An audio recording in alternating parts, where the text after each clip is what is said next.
Oğruyam, kekesek ümidleri doğruyam. Mən sənə hər sözümdə doğruyam. Yorur bu həyat məni yorğunam. Oğruyam, kekesek ümidləri doğruyam.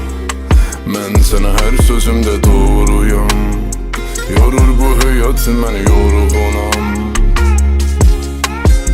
Yaşadığın fərqindəsən, eyni zamanda ölmüsən, yaşamırsan.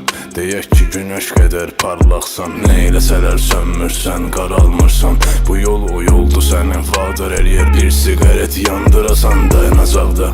Bu yol o yoldu, dərk elətdirir ki, sən təksən, kimsəsizsən sığınacaqda. Allahın ədaləti gec olsa da görə bilir gökyüzündə.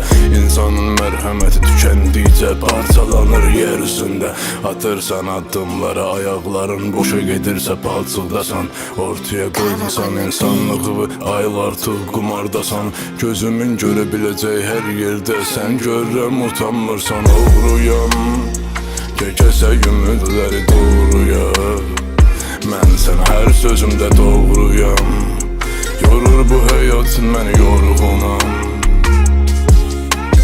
Oğruyam, kekesek ümidləri doğruyam. Mən sənə hər sözümdə doğruyam. Yorur bu həyat məni yorğunam.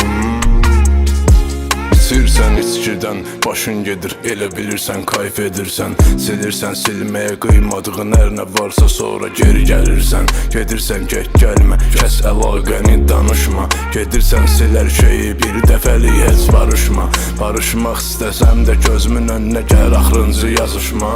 Xeyr elə şər olanda girib araya deyə bilmirəm, savaşma. Sevgi infeksiyon xəstəlik kimidir, köməyə gəlmir dərmanla preparatlar. İçimdə tüğyan edir fərqli şəxsiyyətlər, həyatlar. Səni məst eləmək üçün bəs eləmir şeirlər, qəzəllər, bayatlar.